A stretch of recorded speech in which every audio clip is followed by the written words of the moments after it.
Welcome back to the channel, my G's. Today we gonna talk about social media and the corruption of mind that it's doing to people on a broad scale. But first, let me talk about my upbringing and why I have this outlook, right?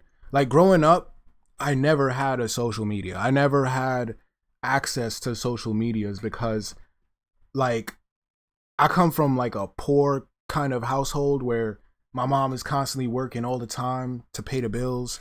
And I was a kid that was like, I saw that and I didn't want to be a burden to my mom. So I didn't ask my mom for anything. I wasn't like, Mom, can I get a new phone? Can I get this? Can I get that? I was just like, nah, let me be as content as possible so that my mom isn't stressed by the idea that she can't provide for her son. Like I'd rather just be like, no, I'm good, I'm fine, I'm all right. I don't need anything. Back then, the most popular social media website was MySpace. And that was like, it was around the transition from MySpace to Facebook when like people started saying, oh yeah, MySpace is old. Yeah, you got to get on Facebook, bro. Like get your friends on Facebook. And I didn't have no mobile device. I didn't have no phone, no nothing. When I got my first phone, I was 20 years old, bro. Like that was when I got my first phone and I had to buy it myself. Like there was no handouts in my childhood. So I thought of this at first like, damn, man, I'm down bad. Damn, I don't have no friends on the net. Damn. And there was like this whole, social proof thing where people would ask for your socials and they would look at your friend account and be like, how many friends you got? It was like a weird thing back then, back in like middle school, elementary school. Like some people would have this sentiment like, oh, you're not a valuable person if you don't have that much friends. And I thought of it like, damn, I'm missing out. I'm missing out on a social media game. Damn, I don't have no socials. Now I see that as a blessing because nowadays social media has turned into like this hive mind where everyone thinks the same, everyone sounds the same, everyone says the same words, they have the same vocabulary, they're just copying each other on the net. And it's like this hive mind thing that's going on where nobody thinks for themselves.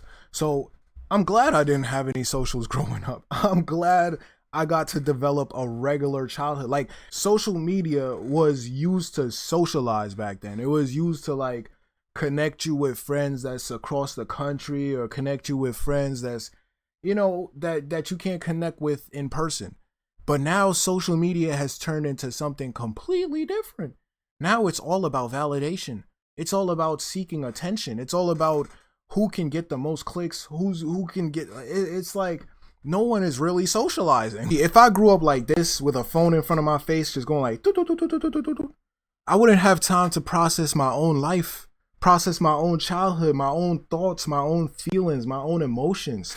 I wouldn't have time to do none of that because I'm too busy with this in front of my face. And that's where a lot of people are at with this social media game is like, they're not processing life themselves.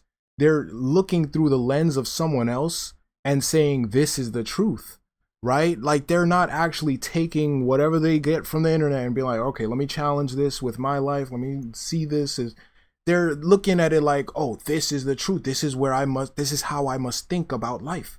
Yes. Now this is my new identity. And that's what happened to the incels. And let me stop picking on the incels because there's a polar opposite to them as well. The feminists. There are people who are crazy about feminism and how men should bow down and worship women and how we need to take down the patriarch. Like this crazy ass internet lingo where they're not interacting with reality. They're like delusional. They're on extreme sides of the fence. And this is what makes an extremist because you're not balanced in your perspective of life. You're only seeing one side of things and you're going 100% in on that one side. As I've said, there are forces of darkness within this world. Okay, it's always a battle of light and dark, the yin and yang, awareness and ignorance, right? And there's forces of darkness that promote the ignorance, that love the ignorance, that love the commotion because it's profits. It makes certain people money when other people fight each other. You know what I'm saying? And if you think this is a conspiracy, check this out. Frances Haugen says she never wanted to be a whistleblower. But since leaving Facebook with tens of thousands of internal documents earlier this year, her alarm call has been heard around the world, a message that is deeply critical of the way Facebook is run. Mark Zuckerberg has unilateral control over 3 billion people, right? There's no will at the top to make sure these systems are run in an adequately safe way. The systems Frances Haugen is most concerned about are the algorithms promoting content to users of the social media giant. I've seen lots of research that says that kind of ranking, engagement-based ranking, prioritizes polarizing, extreme, divisive content. It doesn't matter if you're on the left or on the right, it pushes you to the extremes, and it fans hate, right? Anger and hate is the easiest way to grow on Facebook. She says it's a system that's being abused. There's something called virality hacking, where you figure out all the tricks on how to optimize Facebook.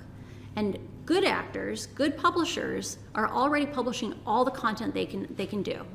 But bad actors have an incentive to play the algorithm. Facebook executives know this, says Frances Haugen, but the reason they haven't changed the algorithm is money. They think user engagement would decline and with it ad revenues. I have no doubt that the events we're seeing around the world, things like Myanmar and Ethiopia, those are the opening chapters, because engagement-based ranking does two things. One, prioritize and amplifies divisive, polarizing, extreme content, and two, it gets hyper-concentrated in 5% of the population.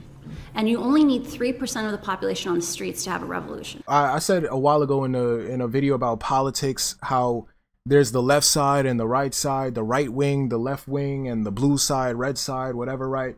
It's the same bird, but just on polar opposites. And I said how it should be obvious at this point what that is, but some people don't catch on. So what I'm trying to say with that is it represents the left side of your brain and the right side of your brain. No, this is the left side, this is the right side. Well, to you, it's the left and right, or whatever. The right side of your brain is responsible for emotions, and the left side is responsible for logical thinking. And you could see that in the world, how it's separated amongst the parties. You have the left side, well, it's the opposite, but the left side is mostly thinking about body positivity, emotions, and, it's an extreme side of that. And then the right side is thinking more logical, like, oh, we need to get this country back in order and we need to stick to our old conservative ways and this and that. And it's more like thinking logically.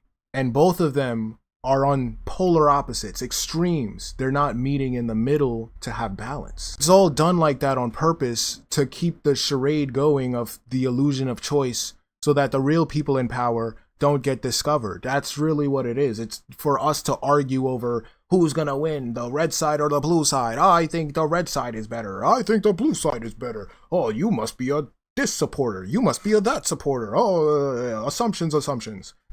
And that's all it is. It's just people bickering and fighting over nonsense. And there's no actual change that is occurring. And that's what the internet has turned into. Well, my side of the internet has turned into a little bit better because I've been reading comment section nowadays, and people are sounding more intelligent. They're sounding more accountable for their thoughts and actions.